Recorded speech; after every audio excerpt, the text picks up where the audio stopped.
Married at First Sight and Afterparty, season 18, episode 4. It's the morning after the weddings. They were still recovering from not only meeting their spouse for the first time, but their friend and families while drinking too much cheap champagne.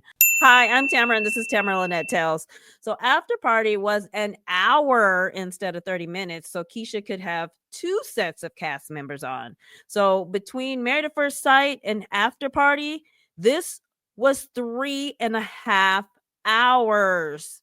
Anyway, the first after party, Keisha had Alan, Emem, and Tom. Then she had Karla, David, and Madison. I don't think we got to hear any extra tea by it being an hour, but I'll sprinkle in some tidbits as we go along. In this episode, everyone met their spouses, friends, and family for breakfast. Then they packed up and flew to Cancun to start their honeymoons. Let's go over the highlights. The Michelle and David show. Michelle brought up the fact that he lives in his parents' basement every chance she got. He'll ask, "What's your favorite color?" "Same color of the sheets you have on your bed at your mama's house." "How often do you have to drive into work?" "Not as often as you drive up to your mama's basement." That's not exactly how it went, but that's what it felt like. Meanwhile, their first two mornings together, David's alarm went off at 4:30 in the morning. That was annoying and didn't help his living in his parents' basement case at all. When they talked about their work schedules, David said he starts his shift at 1 p.m. Did you say shift? Uh-oh. What do you do for a living again? I don't remember what he does, but he has two jobs. Anyway, since they have competing schedules, Michelle asked when we'll see each other. "Girl, you better stop playing. You are not concerned about being able to see this man on a regular basis whatsoever." So he said he gets up early so they can have some time together in the morning.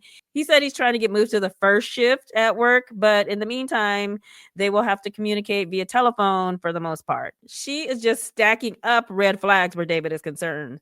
Live with his parents, smokes, has no time for relationships. Thanks a lot, experts. So after the breakfast was delivered, I'll give you one guess as to what Michelle wanted to talk about. "So, is it hard to date while living in your parents' house?" Because I don't know of anyone in their high 30s who lives with their parents. And to me, it's not attractive. She said that like, let me say this loud so the people in the cheap seats can hear it. It's not attractive. He said, "I could have moved out a long time ago, but why pay rent to live somewhere when I just need a bed? It's like a dungeon down there. I'm cool with it. I'm happy." A dungeon. David, stop talking. Your attempts to make her feel better about your situation are making it worse. So Michelle asks, "Does it have a kitchen?" "Michelle, girl, if you don't stop it." I'm like, please say it has a kitchen. Otherwise, she's picturing you going upstairs to your mama's refrigerator and fussing at your mama for drinking up the rest of your Kool-Aid. Ma, did you drink my cup of grape Kool-Aid I had in the refrigerator with my name on it?" Thankfully, he said it has a kitchen, two bedrooms, and a separate entrance, and he rarely sees his parents. He's being super nonchalant about it, though, and it was like, "It's no biggie. I can move if I wanted to. I'm very independent." Then took a bite of his breakfast burrito. So later, they met up with each other's friends and families. Michelle told David's family he's all in, and I'm a little hesitant. His cousin gave her a look like, "Botch, what did you just say?" The cousin said, "So are you not all the way in?" "Well, it's not that. I'm just overwhelmed. Like, this is a lot. It's information overload." The cousin gave her a nod, but looked at her like, "Twitch, I will cut you. Don't play with my cousin's emotions."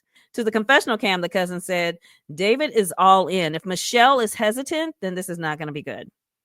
Now, Michelle went on to tell the parents him living in their basement is a concern. They tried to reassure her, but I bet at some point they were thinking, "Don't be treating my son like you drew the short straw. Throw him back in the sea and get you another fish." Meanwhile, David met up with her folks. He told them his downfall in his last relationship was not being a good communicator, so he has been spilling his tea all over Michelle, then asking her a bunch of questions too. They asked, "How did she react to you asking so many questions?" You could tell they know Michelle pretty good and thought his little Q&A session went over like a bag of 3-year-old nectarines. David said she pushed back, saying it's too much for her.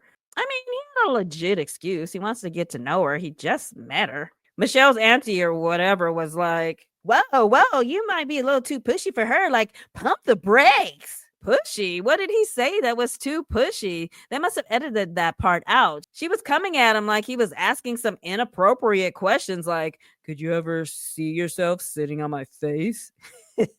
They explain he needs to feed her a little bit of information at a time, allow it to marinate, then give her a little bit more. Child, they only got 8 weeks. Nobody's got time for that. Now, I have to say, David is taking all of this information in like a champ. He's got a good disposition about him when it comes to hearing all of the challenges he's facing. So, Michelle and David met up later to recap the meetings with their families.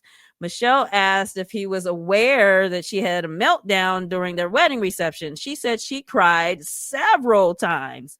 Now, an after party, he said he felt bad that he didn't see it and didn't come check on her. David seems sincere and like he's trying to be a good guy. Overall, Michelle said she's hung up on him living with his parents.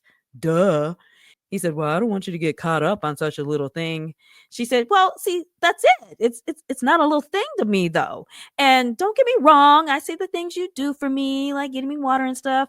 I don't want you to think I'm ignoring those things, but I am hung up on this." So here's the thing. It's getting annoying that Michelle can't let it go. But on the other hand, I'm wondering if David is giving broke energy. Back when I used to date, within one or two conversations, I could sniff if a guy was broke, but trying to pretend like he wasn't. It's like I could smell the maxed out credit cards and negative balance in his checking account. I don't know. It was just a gift or maybe a curse. Anyway, broke energy or not, she's clearly completely turned off by the man and needs to let it and him go. After they flew to Cancun, David's alarm once again woke them up at 4:30 in the morning. Plus, he snored. It is really getting on her nerves. But at this point, anything he does, good or bad, is going to get on her nerves because she was over this man after 1 hour and 37 minutes, like literally. So he told her he got up at 1 o'clock in the morning to get some food and brought back 6 tacos and devoured them all, then fell asleep on the couch. Now, an after party, he said he could feel the disconnect on her side. So he was trying to be respectful and give her some space. So that night, he asked her if he could sleep in the bed with her. And she said yes, but there was definitely a distance between them. Meanwhile, she was surprised he left to get tacos and then expressed concern about him eating 6 tacos so late. Michelle, Judgy McJudgerson, get the man some slack. He just married a woman who is visibly disgusted by his living situation, can't let it go, and he's also disappointed things are not going as great as he had hoped. For the love of God, let the man eat some tacos. You acting like he sniffed a line of coke on your forehead. To the confessional cam, she said it didn't surprise her that he didn't sleep in the bed. They are just not there yet, and she's going to need some time. Girl, you don't need time. What you need is your decision day. So at this point, she kind of has an attitude and says, I don't want to harp on this, but what kind of 36-year-old chooses to live with their parents? Like, are you motivated to get out of there and motivated to do things on your own? Like, I don't want a man whose mommy is doing things for you. That's a turnoff to me. I wish he would have said, your attitude is a turnoff to me. But he didn't. He defended himself.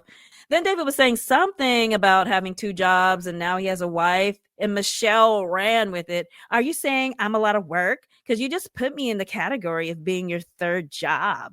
Have you ever not liked someone like a coworker, so you say meanish things as a quote unquote joke and everybody's laughing, but you really mean it? That's what this feels like. Like Michelle doesn't respect David, so she's just saying whatever she wants without a filter because she doesn't give a damn. I'm not mad at Michelle for not being into David. You like what you like. That's okay. But she can still be respectful. These two are doomed. Madison and Allen. Now, on Afterparty, Allen said the Tiffany bracelet he gave Madison was the second one he bought. During a party he had, someone stole the first one, so he had to scramble to find a nearby Tiffany store and have his friend run and pick up the second bracelet.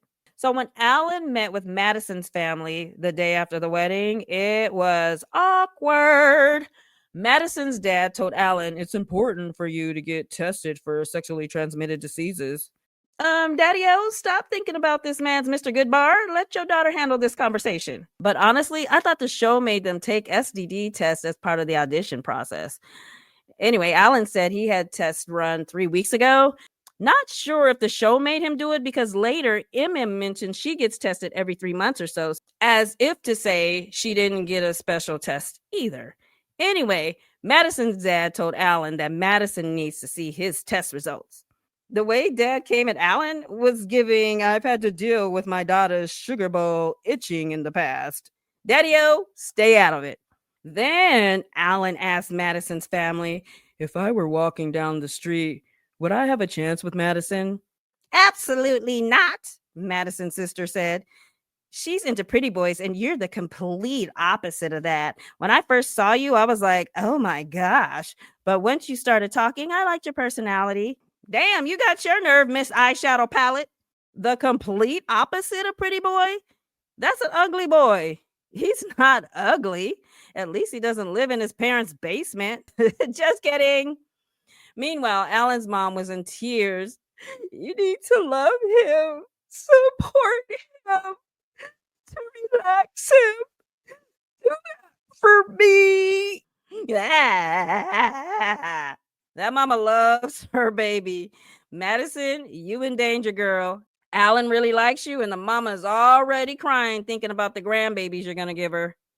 To the confessional cam, Madison said, I love that they're so supportive, but it also scares the shit out of me. I don't want to hurt his mom. So later, after they landed in Cancun, of course, Alan was concerned about Madison being attracted to him because Miss Eyeshadow Warrior told him he's the opposite of a pretty boy. So apparently, Alan didn't know what it meant to be a pretty boy. Madison tried to explain it. Metro works out, not you. She didn't say that part. Anyway, she went on to apologize for not being herself that day. The excuse she told him was once she got a moment to herself, it hit her that she doesn't know him. But on Afterparty, she told Keisha Alan going to bed with the pink broccoli underwear threw her off, and he's also a quirky guy. Uh-oh. Yeah, the underwear was a risky choice. He should have opted for something more normal or safe like boxer briefs. Like, let her see you sexy first, opposed to the tidy whities your mama bought you when you were 7. I think when you're thrust into the situation, there's so many first impressions they make on each other. Sometimes they have to be careful to let the person get to know them first before they do certain things like wear pink broccoli drawers to bed on the wedding night. Anyway, it sounds like Madison has hit pause a little bit and not as excited about Alan as she was on their wedding day. Now, during the matchmaking special, she said she would struggle if she wasn't attracted to her husband. I think she's on the struggle bus now. Now, on Afterparty, Karla told the story that took place during the honeymoon where everyone was hanging out. There was lots of laughing and fun, and Alan didn't seem to want to participate. Instead, he was hanging back in the corner, wanting to go back to the room. He was staring at Madison like, why was he staring at her so intensely? Now, Madison said she didn't know about the staring until later and didn't know why he was staring so hard. And Keisha pointed out the obvious potential reason. Do you think he may have wanted you to go back to the room with him? Maybe he was feeling a little salty that you didn't offer. Madison was nodding like, oh, I didn't think of that. Girl, that's the first thing that came to my mind when I heard that story. I'm telling you, they really should have couples counseling almost every day on this show. Karla and Juancho. Karla calls him Juancho, so guess what? I'm going to call him that too. Now, the big thing that stuck out to me about these two is Karla's long-term plan, which is to be a stay-at-home mom. She told Juancho's dad when she has kids, she wants to stay at home to raise them. Now, in Afterparty, Karla said she wants to be there for her children and be their best friend. Her mom stayed at home to raise her, and they are now best friends. Meanwhile, Juancho's dad was all about the business. How do you make your money? Karla told him what she does. And later the dad said, I believe in 50-50. Karla agreed, then said, "It depends on the lifestyle we decide on. For example, if I want to be a gypsy and live in the jungle and he wants to live in a mansion, we have to figure that out." Really? That's your example? Gypsy in the jungle? You do realize Lion King wasn't real, right? And keep in mind, this is the man that raised Wancho. He believes you should make your own money and the bills should be split 50-50. Your dreams of being a one income family might be in jeopardy, Chakra Khan. Meanwhile, Carla's family is asking Wancho if Carla is going to be able to stay home. I see a theme coming into play here. Wancho said he's going to need her to work. He's got a little app business, but it's not making any money. He said he doesn't need her to take care of him, but he basically needs her to take care of her damn self. They were like, okay, so when the app takes off, will she be able to stay at home then? The look on Wancho's face said it all. No. I think this is going to be a problem. Not only that, but so far, Carla's love language seems to be acts of service. She likes Wancho to do things for her. Like she asked him to stir her drink. I could be wrong, but I'm getting vibes that she wants to stay at home, raise the kids, and be cute while Wancho works, cooks, and cleans. Uh-oh. Chi-Chi and Emem. By the way, I call him Chi-Chi because I mess up his name. So I gave him the nickname of Chi-Chi. Emem seems to be the most excited person this season so far. She is all in and loves calling Chi-Chi my husband. Nothing wrong with that, except it feels like Chi-Chi is faking it until he makes it. I don't think he's feeling Emem as a wifey, but more for some loving between the sheets.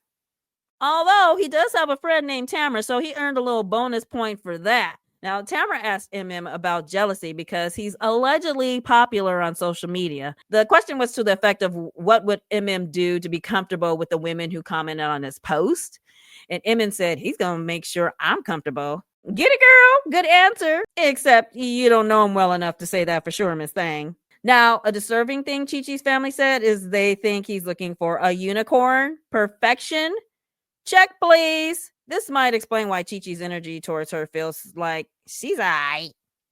More importantly, did anyone from the show interview these family members before they cast him? He went through the casting process twice. Looking for a unicorn should have been an instant disqualifier. Meanwhile, while Chi-Chi was with Emem's family, they brought up him auditioning for this show 2 times. They asked him, why does he feel this show was the answer to him getting married? Exactly. Well, as a black man, it's difficult to be vulnerable. This process makes me have to open up in ways I've never had to before. Blah, blah, blah. Chi-Chi, why did you apply for Married at First Sight twice? That is a question on the table. What the hell are you talking about, man? I am not feeling his energy for this show. I can't put my finger on it exactly what it is about him that gives me pause, but part of it is he comes across as being disingenuous.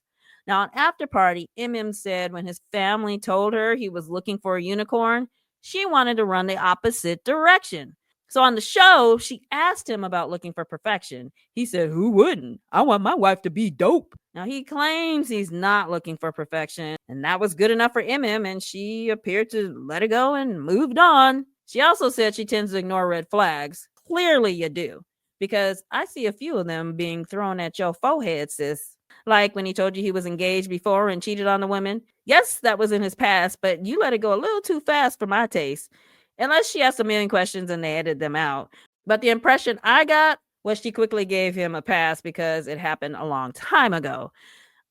I've known both men and women where cheating is in their DNA for a long time. When they met up with the group, which I'll get into in a minute, they were the only two all booed up and touchy-feely. When they met up after meeting each other's family, Chi-Chi had his hand on her butt when they hugged. When they were in the pool at the honeymoon, she had her legs wrapped around his waist, microphone cords and all. These two are giving me, we had sex, but we're not going to tell you that we did. We're going to show you that we did. I think they've been going at it since night 1, and I wouldn't be surprised if Emem was the initiator. Now, on Afterparty, she said she was chanting for Chi-Chi to take off his clothes when they were in the pool because she wants him to feel wanted. I also think she made him feel wanted by playing with his disco stick. Now, Keisha asked Emem if she feels wanted, and she said yes. I think Chi Chi is setting Emem up for disappointment. I don't think she's his unicorn, but she's a good person and all, so he'll hit it and hang out with her for the purpose of the show. I hope I'm wrong. Camille and Tom. So far, these two seem to be the only couple that aren't dysfunctional. Now, Camille told Tom she prefers older men because they are more likely to be mature. But to the confessional cam, Tom said he's concerned about her being 10 years younger because he wants to have kids soon. But when Camille talked to his family, she said she could see having a kid within the next 2 years. So these two are checking off boxes left and right so far. I just hope they're using a pencil. Now, Camille's sister told Tom when Camille gets upset, she tends to shut down, so don't let her get away with it. Now, that's going to be a struggle for him because Tom said he shuts down, tries to avoid conflict, and tends to let the other person do all the talking. In other words, they're going to have silent arguments. So far, they both see why they were matched, and their families didn't move the needle one way or the other. Now, on to the group meetup in Cancun. So after everyone got to Cancun, they had the group meet up for a chat. I see producers still haven't learned their lesson with having the couples mingle. After all the lies and games from last season's cast and bad influences they were on each other, I would think they would limit the cast interactions. Even previous cast members have said they should. Anyway, they didn't. And as usual, they went around the circle and spoke their speak. Allen said, "The wedding night was the best night I've had in a long time, and I want to see if the chemistry can live on past the wedding day." Nope, it's already taken a turn because Madison said, "All of this just hit me all of a sudden. I'm used to doing what I want without having to think of anyone else. This situation is just giving me anxiety. It's just a lot to take in." Honey, this is the basic concept of marriage. Having a partner to think about. Hello? So these two now have a seat on the struggle bus with David and Michelle. Scoot over. Speaking of David, he said he hasn't been in a relationship in 3 years, but he has to take a step back because normally when someone says, "Hey, let's go to a Labor Day party," he's all in. But now it's, "You know what? Let me ask my wife first." Now, he admitted that in his last relationship, he held back and it was hard to get things out of him. "I went into this relationship trying to be open and I overwhelmed Michelle, which took us back a little bit." A little bit? Dude, she's gone. Look at her body language. She's like the leaning tower of Pisa over there. Check her out on the bus, too. She doesn't even want his arm to graze hers, as if his living with his parents' juice would rub off on her somehow. So Michelle gave her "it's a lot" speech. "I'm having a little bit of a hard time. I know we talk about it and picture things, but when it actually happens, it's different. It's a lot. I mean, it's a lot. I'm really happy for you guys, but I'm probably not going to get there as fast as you. You know what I mean?" Child, will someone stick a fork in her? She's done. I wonder if they're going to have an early decision day. It feels like she's laying down the groundwork for one. I'll be interested to hear what she has to say to whichever expert comes to visit them after they get back from the honeymoon. Although I think experts should go to Cancun too. So many of these relationships are ruined and raggedy by the time they get back from the honeymoon. I don't know, maybe having an expert around could help them out a little bit. Moving on to Chi Chi, he said, "So far it's been good. I've enjoyed everything about you. I mean, I don't want to blow your head up too much, but I've had a good time so far." These two are the only couple sitting there all wrapped up in each other, looking like they just had sex 17 minutes ago. I'm not mad at them. I just hope MM isn't moving too fast. Now, Chi Chi went on to say, "I'm looking forward to the duck offs when we can get away from y'all so we can, He was nuzzling all up in her neck. I wonder if he's the type of guy who likes a woman to give him a little bit of a chase, a challenge or something. MM is definitely not that. Not that I'm putting her down, not at all. I'm just trying to figure this man out. Now, moving on to Camille and Tom. Tom said they've had chemistry right off the bat, and he's never believed in love at first sight or anything like that. But this process is about to change his mind. He said he struggles with vulnerability and already feels safe around Camille. Honey, based on what you just said, your struggle is over, sir. Those are some very vulnerable statements coming out your mouth, especially after only knowing each other from 1 day and 13 hours. Let's go. Even Karla had to give Tom some snaps on that one. Now, Wancho said he's open to anything and wants to have as much fun as possible. I don't think there's a right or wrong way to do this. We just need to focus on having a good time. I'm looking forward to these honeymoons. This is where we start seeing the real personalities come out, for better or for worse. The couple I want to see come to life is Chi Chi and Emem and Madison and Allen. I want to see how they make it through the honeymoons. I can already see that Michelle is done with David. So tell me, which couples do you have an eye on so far? Let me know in the comments. In the meantime, that's all I have for now. Thanks for hanging out with me, and I'll see you in my next video.